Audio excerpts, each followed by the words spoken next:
कि परमात्मा पाने के लिए न जाति विशेष की आवश्यकता है और न ही घने सेठ की आवश्यकता है, न ही जंगल में जाके, वन में जाकर के, या गुफाओं में घुस के, या नंगा रह के, या दाढ़ी मूछ मुंडा के कोई साधना करने की आवश्यकता है। परमात्मा कैसे प्राप्त होता है, वो पूरा जो है परमात्मा ने पूर्ण रूप से सब क्रियाएं हमें प्रैक्टिकल करके दिखाया। परमात्मा ने हमें बताया कि परमेश्वर पाने के लिए, अपने आप को प्राप्त कराने के लिए, अपना आत्मा को प्राप्त कराना और परमात्मा के दर्शन, परमात्मा से लाभ लेना और दर्शन में बहुत अंतर होता है। अब परमेश्वर के बारे में क्या धारणाएं फैला रखी थी कि परमेश्वर परमात्मा निराकार है, और फिर साथ में ये भी कहा जाता था कि समाधि लगाओ, ध्यान लगाओ और इस शरीर में भगवान दिखाई देगा। तो क्या देखते थे? कहते प्रकाश दिखाई देता है, यही प्रभु है।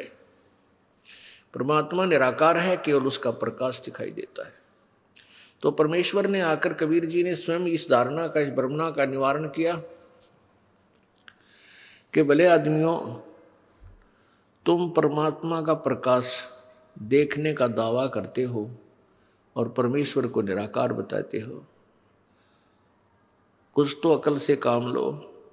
अब सूर्य को निराकार बताते हैं और कहते हैं हमने सूर्य का प्रकाश देखा।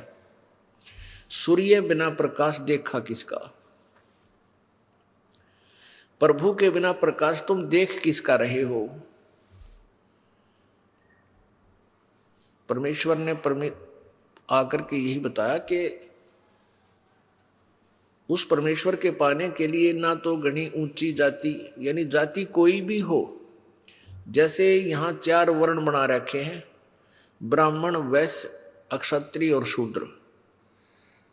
ये तो हमारी अपनी बनाई हुई सीमाएं हैं। परमात्मा के दरबार में ये कोई सीमा नहीं है।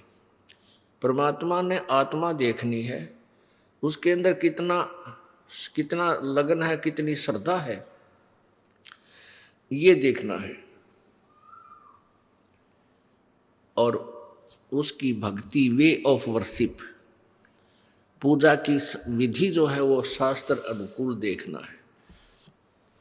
वो किसी भी जाति का हो, गरीब हो या साहूकार, निर्धन हो या सेठ हो, रंक हो या राजा हो, परमात्मा आत्मा का सौदागर है और जाति और धन उसने नहीं देखना होता।